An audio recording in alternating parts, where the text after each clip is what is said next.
पर्व और त्योहारों की ऐसी परंपरा दुनिया के पास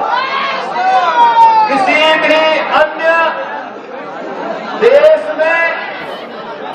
किसी भी अन्य जाति मत या मजहब के पास नहीं, जितनी समृद्ध परंपरा सनातन धर्म के पास है। सनातन धर्म की ताकत ही हमारी आस्था है, और आस्था की आत्मा है हमारे त्योहारों में। इन पर्व और त्योहारों के माध्यम से ही भारत आगे बढ़ता है। पूरे देश के अंदर उत्तर से दक्षिण तक, पूरब से पश्चिम तक वर्ष भर उत्साह और उमंग के साथ इन उत्सवों के साथ जुड़ने का अवसर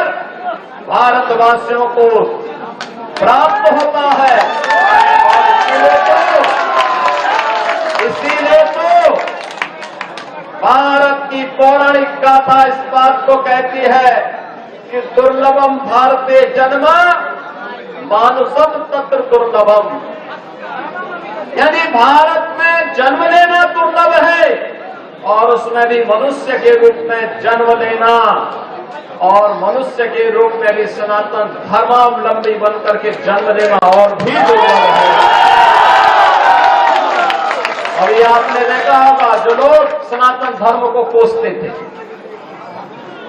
जो लोग कोसते थे, उन्होंने सनातन धर्म की भी और भारत की सामर्थ्य भी प्रयागराज महाकुंभ के माध्यम से देखी। शासन करोड़ से अधिक श्रद्धालु एक साथ एक घाट पर आकर के, त्रिवेणी के महासंगम में आकर के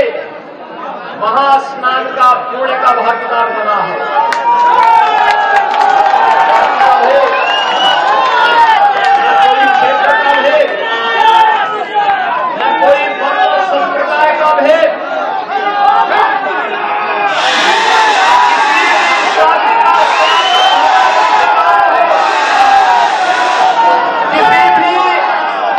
क्षेत्र का सनातन धर्मावलंबी रहा हो,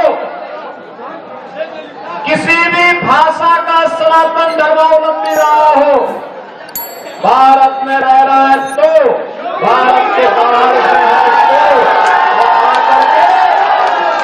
मां गंगा, मां यमुना और मां सरस्वती की प्रेम त्रिवेणी में आस्था की पावन डुबकी लगा करके पुण्य का भागीदार बना है, और अपने जन्म और जीवन को धन्य धन्य कह करके सभी को साधुवाद दे करके व्यवस्था से लोगों के प्रति साधुवाद दे करके फिर अपने गंतव्य की ओर प्रस्थान कर दिया। अद्भुत आयोजन था, अद्भुत आयोजन था। और बहनों और भाइयों, दुनिया विस्मयकारी भाव के साथ, दुनिया कोमल की निगाहों के साथ, दुनिया इसे इस अकाल्पनिक अविस्मरणीय और अद्भुत घटना को देख करके भौचक थी। लेकिन सनातन धर्म के अनुयायी उत्साह और उमंग के साथ तब भी थे जब प्रयागराज की धरती से एकता का संदेश गूंज रहा था, और उसी एकता के संदेश को लेकर के होली जैसे पावन पर्व को हमें आगे लेकर के चलना है।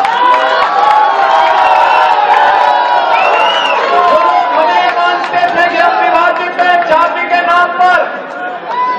छूआछूत और अस्पृश्यता के नाम पर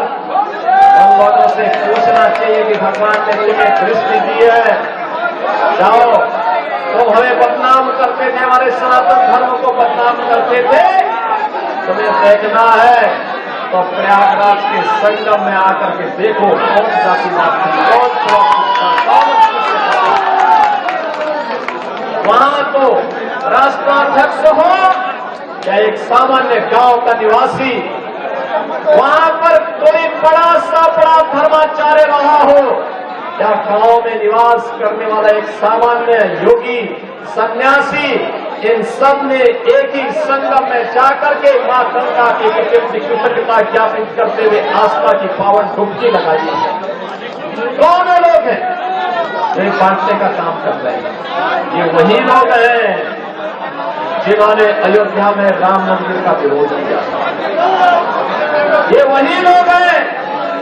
जो गौ तस्करी में लिप्त थे और गौ हत्यारों को प्रश्रय देकर के उन्हें सत्ता में भागीदारी बनाते थे। ये वही लोग हैं जो बोलते हैं कि भारत कभी विकसित भारत नहीं हो सकता। बहनों और भाइयों, इन लोगों की मंशा देश के प्रति, सनातन धर्म के प्रति जग जारी रहे, और इसीलिए मैं आप सबसे कहने के लिए आज आया हूं कि पर्वों की परंपरा को आगे बढ़ाना, और मर्यादा पुरुषोत्तम भगवान श्री राम ने तो हमें मर्यादा का ही पाठ पढ़ाया है। मर्यादा के पद पर